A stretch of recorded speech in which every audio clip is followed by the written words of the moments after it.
So we're recording this on the day after Thanksgiving, as we call in our household, Turkey Sandwich Day. We hope that you had a fine holiday if you're in the United States.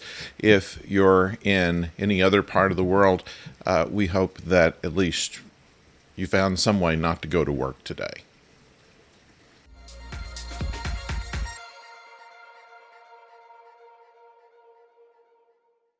Hello out there, I'm the oldest nerd today talking about Unification III.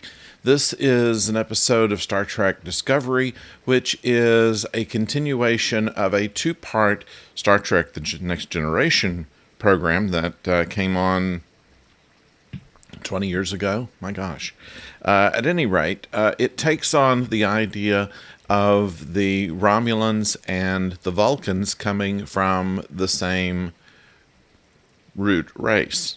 This is something that would not have been known by the Discovery crew because of the fact that the Romulans were not really seen for the first time until Kirk's Enterprise, which would be a few years after their time. However, this far into the future, the Admiral is explaining to them that it has been theorized now that the Romulans and Vulcans came from the same basic people, and that Spock, as an ambassador in his later years, did quite a bit of work in order to reunify the two cultures into one. It would only be some time, some centuries after his efforts that unification actually happened. And so planet Vulcan, which is now called Ni'Var, which comes from a piece of fan fiction that was picked up by Star Trek Enterprise that made it canon, is a word, a Vulcan word that means two parts of one. And so it was found by the writers of this episode to be a good name for the future Vulcan. So Ni'Var is where they are. It left the Federation about 100 years ago, and this follows along with the same kind of attitude they found when they were going to Earth, in that the Earth has dropped from the Federation, so has Vulcan. Two of the three founding planets of the Federation got out of it for their own reasons. They were not completely clear as to why Ni'Var pulled out of the Federation, except for the fact that there was some problem with the Federation expanding as fast as it did, using up most of the supplies of dilithium in doing so, and even before the burn was causing some problems with a lot of the early Federation worlds. And so what we found ourselves was in a situation to where the burn happened. The Federation believed that it started with Ni'Var. Ni'Var resented that and pulled out, although they said there were things that were building up to that all along. This is what we gather out of this particular episode. And so with that history being mentioned in this episode, we find that since Michael is the adopted sister of Spock, the Admiral thought that this would be a good way to be able to make some inroads with Ni'Var. Now, why this even came up was that the data from last week that Michael believed that the Admiral was hiding, he actually wasn't. This is stuff that the Federation knows exists, but have not been able to see it because it's being held by the science community on Ni'Var as a result of their animosity toward the Federation, that they would not release this information. They did not want to further incriminate themselves, I suppose. Michael has found out with the black boxes, the three black boxes. It shows that the origin of the burn was not Ni'Var. And so with the information that they have, she believes that they may be able to find where that is.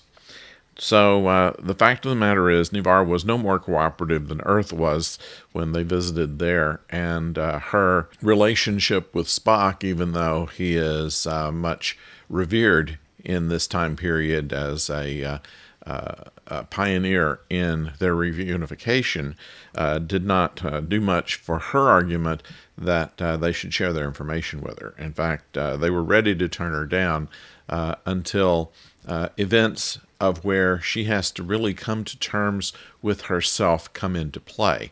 And we bring back the Quoat Milat, who was introduced during Picard as the order of nuns who are fighters and also believe in absolute openness. This member of the Quoat Milat was an advocate for Burnham to present her case to the Science Council.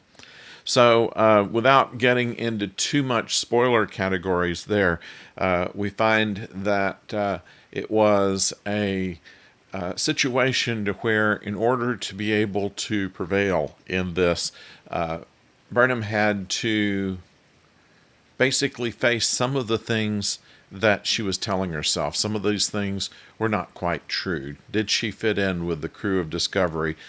Is this year that she spent apart from Starfleet enough to make her want to go and run off with Book, or does she still have real affection and adherence to the Starfleet?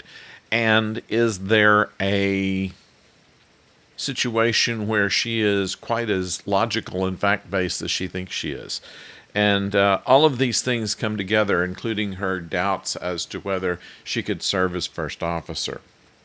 In the meantime, we have an interim first officer that is selected, and we're moving forward with that into the next episode, which should be rather interesting. The hearing was caused by the fact that Burnham used one of these Vulcan rules, Takal in Cat, which was one of these Vulcan rituals that you can't back out of without losing face or something like that in order to be able to present her case. But the problem in doing that, of course, is if you lose that case, you're banished or something. I'm not quite sure exactly how that worked out, but it was something that had some risk on both sides. So that added to the tension of the episode. Though it was not without some of its lighter elements. When she was going over some of the historical tapes of Spock with the reunification, this is reused footage from The Next Generation, Tilly tells her, "You guys are chronic overachievers," one of the better lines of the show. So that's what we have right now. A couple of Easter eggs in there. One of the starships that they mention is the Yeltsin, which is a tribute to Anton Yeltsin, who lost his life shortly before the premiere of the last Star Trek motion picture that was produced.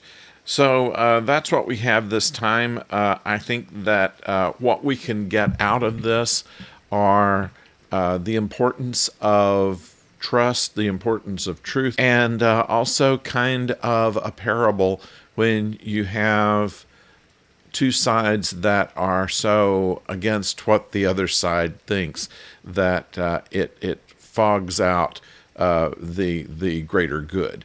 And with that, that's what we think about Episode 7. We hope that we can hear from you and see what you think about that in the comments. Meantime, if you will, subscribe and, of course, let us know. Well, ring the bell. That way we'll know when the next video comes your way. So, once again, to my American friends, happy Thanksgiving, and please be careful out there. And for our friends around the world, be careful out there. Don't go far.